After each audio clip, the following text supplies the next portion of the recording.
एक गांव में शारदा नाम की एक बूढ़ी औरत रहती थी। उस बेचारी का दुनिया में कोई नहीं था। एक छोटी से मिट्टी के घर में रहती और पेंशन में मिलने वाले पैसों से ही माँ दुर्गा की पूजा करती हुई अपना गुजारा करती थी। हर रोज की तरह उस दिन भी वो नींद से जागी, सर से नहा धोकर दुर्गा माँ की पूजा करने लगी। हे माँ दुर्गा, घर के आंगन में उगे फूल और फलों को तोड़कर मैंने चढ़ाया है। मैं आपके लिए कोई खास प्रसाद नहीं बना सकती माता, इसीलिए सोचा बेस्वाद प्रसाद चढ़ाने से तो यही भला है। फूल और फल को स्वीकार लो माता। यूं वो कह तो रही थी, पर उसके मन का डर उसके आंखों से निकले आंसू में झलक रहा था और बोली, हे माँ दुर्गा, आपको इस तुच्छ भक्त से प्यार तो है ना।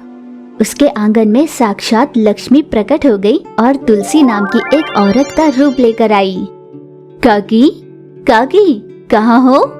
आवाज देती हुई वो घर के अंदर चली गई। दुर्गा माँ की पूजा कर रही शारदा ने उसे देखा। बेटा तुलसी, दुर्गा माँ की पूजा कर रही हूँ, यहाँ आ जाना। तुलसी दुर्गा माँ की पूजा करती हुई शारदा के पास गई। तुलसी, आज लगता है रास्ता भटक गई हो। क्या करूं काकी, कभी कभी माँ की भी सुननी पड़ती है। दरअसल आज मुझे लड़के वाले देखने आ रहे हैं। माँ ने कुछ फूल तोड़कर लाने के लिए कहा है। जितने फूल तुम्हें चाहिए उतने ले लो बेटा। चाहो तो फूल के पौधों को भी ले जाना और साथ में थोड़े फल भी ले जाना। सारी चीजें मैं ही ले जाऊंगी तो कल दुर्गा माँ की पूजा में तुम क्या चढ़ाओगी काकी? अब कहाँ की पूजा तुलसी, तुमने सुना नहीं? सरपंच को मेरा ये घर चाहिए। आपका घर उन्हें क्यों चाहिए भला? क्या पता बेटा तुलसी, वो हर रोज आ रहा है। वो मेरा घर खरीदना चाहता है। देखो तो जबरदस्ती उसने पैसे भी रख दिए हैं यहाँ। आपको डरने की कोई जरूरत नहीं है। मैं ये सारे पैसे वापस उनके पास ले जाती हूँ और कह देती हूँ कि काकी को अपना घर नहीं बेचना है।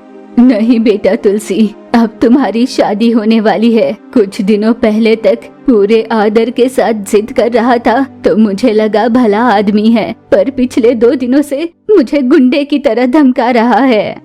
और बस इतने से तुम डर गई। मैं डर गई, और मैं इसलिए नहीं डर रही कि वो मुझे कोई नुकसान पहुंचाएगा, ना ही अब इस बात के लिए डर रही हूँ। तुलसी को ये जानकर आश्चर्य हुआ। आप खुद के लिए नहीं तो किसके लिए डर रही हैं? मेरी दुर्गा माता के लिए। मेरा इनके अलावा और है भी कौन तुलसी? मैंने तो अपनी सारी जिंदगी इन्हीं के नाम कर दी। ये कहाँ रहती है, कैसी दिखती है, कुछ भी नहीं पता। जब तुम्हारे बेटे और बहू का एक्सीडेंट हुआ था तब भी इस मूर्त ने आपकी कोई मदद नहीं की। इस निर्जीव मूर्ति के लिए तुमने अपनी जान जोखिम में डाल दी काकी। शारदा आग बबूला हो गई। शारदा ने तुलसी पर हाथ उठाया।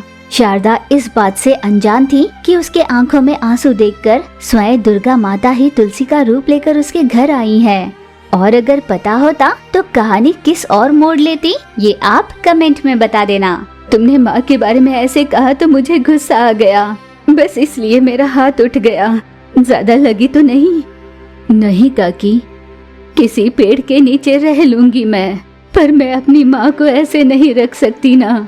मैं जब पहली बार बहू बनकर इस घर में आई थी ना, तब मेरी सास ने मुझे ये जायदाद में दी थी। हाँ काकी, ऐसा होगा भी, पर आपको देखने वाले क्या कहेंगे? मुझे पागल समझेंगे, पर मैं पागल नहीं हूँ। ये मेरा पागलपन नहीं है, मेरा प्यार है, मेरी भक्ति है माँ दुर्गा के लिए। इसीलिए मेरी माँ हमेशा इसी घर में रहे और मैं सदैव इनकी पूजा करती रहूँ। यूं उनमें बातें चल रही थी कि तभी उस गांव का सरपंच उसके घर आ पहुंचा। उसने तुलसी के सामने ही शारदा को घर से बाहर निकल जाने की धमकी दी, पर शारदा अपनी जगह से हिली नहीं। सुनिए शारदा काकी, मैं डराता रहूं और आप निडर होकर खड़ी रहे। चलो अब हम भक्ति का एक खेल ही खेल लेते हैं। तुम जिसकी आराधना करती हो उस दुर्गा माँ को अपने सामने प्रकट होने के लिए कह दो। अगर वो प्रकट हो गई तो मैं तुम्हें इस घर की आस को छोड़ ही दूंगा। इन मूर्खों को भी पता चले कि तुम्हारी भक्ति और श्रद्धा कितनी श्रेष्ठ है। ठीक है, ऐसा ही सही। शारदा ने पूरे मन से हाथ जोड़कर दुर्गा माँ की प्रार्थना की और सच में माँ दुर्गा वहाँ प्रकट हो गई। सरपंच ने रोते हुए बोला, शारदा काकी, मुझे माफ कर दो। सच में दुर्गा देवी यहाँ प्रकट हो गई और मेरे आँखों की रोशनी चली गई। उसके कहते ही शारदा ने आंखें खोल कर देखा। सामने साक्षात तुलसी की जगह दुर्गा माता खड़ी थी। शारदा समझ गई कि दुर्गा माता ही तुलसी का रूप लेकर उसके पास आई थी। क्या हुआ शारदा, रो क्यों रही हो? माँ, मैंने तुम पर हाथ उठाया। ऐसा तुम्हें लगता है शारदा, पर इस तरह तुमने मुझे छुआ ऐसा मैं सोच रही हूँ। यूँ दुर्गा माँ ने अपनी भक्त से कहा। शारदा की खुशी का ठिकाना नहीं था। बेबी गांव में अचार बेचा करती थी। इतनी छोटी सी लड़की अचार कैसे बनाती है, ये गांव के सभी लोग अचरज से सोचा करते थे। माँ बिस्तर पर लेटे लेटे ही उसे हर काम समझाया करती थी। बेबी वो जैसा कहती वैसे ही ठीक से काम किया करती। इसी वजह से वो अचार बना पा रही थी। बेबी घर में मुसल से कूटकर अचार बनाया करती थी और उन्हें बेचकर जो पैसे बनते थे उसी से वो माँ के लिए फल और दवाइयाँ लाया करती थी। ऐसे ही कुछ दिन बीते। बेबी हर रोज की तरह अचार बेचने निकली थी। तभी अचानक घर के बाहर पक्षियों की चीखने की आवाज के साथ तेज हवाएं चल रही थी और सब तहस नहस हो रहा था। बेबी घबरा गई कि क्या हो रहा था। वो देखने के लिए बाहर निकली। उसने देखा कि उसके घर के आंगन में गणेश जी की प्रतिमा थी। उसे देख वो हैरान हो गई। ऐसे अनजाने से ये यहाँ पर मूर्त कैसे आई?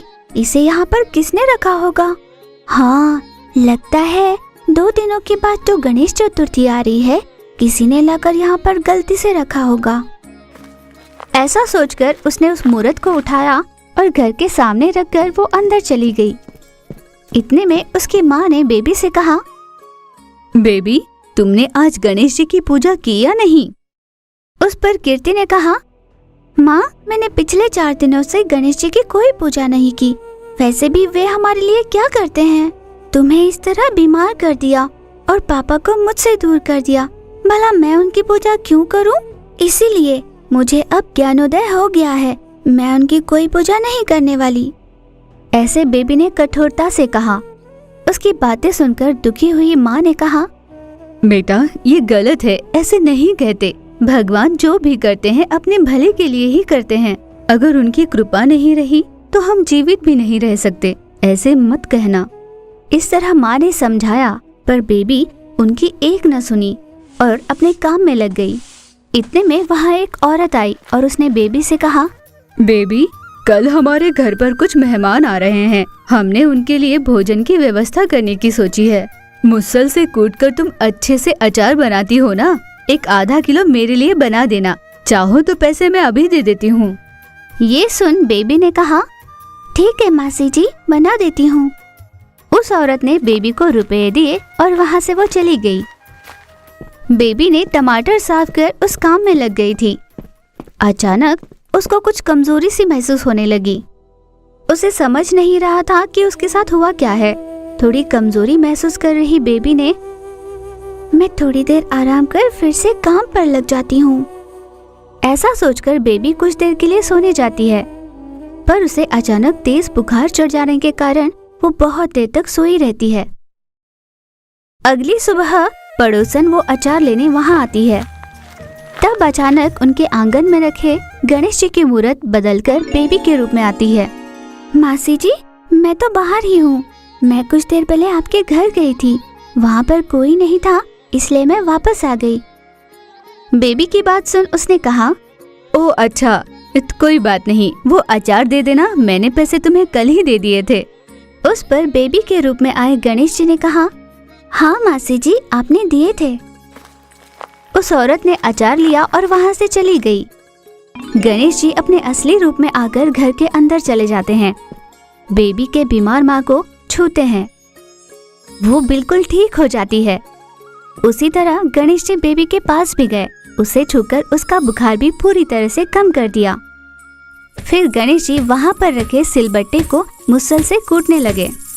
उस सिलबट्टे से सोने की मोहरें बाहर निकल रही थी।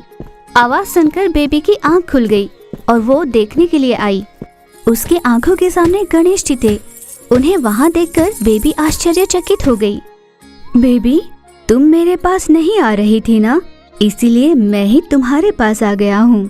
तुम अगर रोज पूजा करोगी तो मुझे बहुत अच्छा लगेगा। आज से ही तुम्हारे सारे कष्ट दूर हो जाएंगे। मुझसे रूठी मत रहना। ऐसा कहकर गणेश जी वहाँ से गायब हो गए। उसे ये सब सपने जैसा लग रहा था। तभी वहाँ पर उसकी माँ भी आ गई। उसे देख वो आश्चर्यचकित हो गई। बेबी ने अपनी माँ को सारी बात बताई। गणेश भगवान, मुझे माफ कर दीजिए, मैंने आपकी पूजा करनी छोड़ दी थी। क्या सच में आप मेरे लिए आए थे यहाँ पर गणेश महाराज? यूं वो भक्ति में लीन हो गए। उस सिलबट्टे से हर रोज सोने की मोहरें बाहर निकलने लगी। उस दिन से माँ बेटी दोनों भी गणेश जी की नित्य आराधना करते हुए खुशी से रहने लगे थे।